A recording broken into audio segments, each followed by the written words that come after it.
पुढच्या बातमीकडे वळूयात। पुण्यातील गर्भवतीच्या मृत्यू प्रकरणामध्ये मुख्यमंत्री देवेंद्र फडणवीसांची संवेदनशीलता पाहायला मिळाली आहे। मृत महिलेच्या दोन्ही बाळांचा उपचार खर्च मुख्यमंत्री सहायता निधीमधून केला जाणार असल्याची माहिती फडणवीसांनी ट्विट करत दिलेली आहे।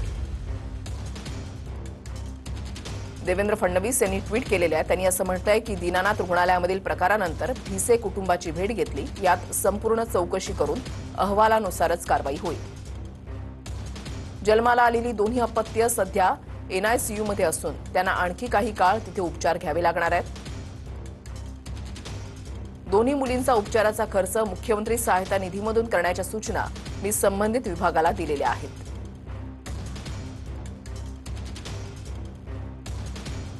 कुटुंबियांनी माझी भेट घेतलेली आहे।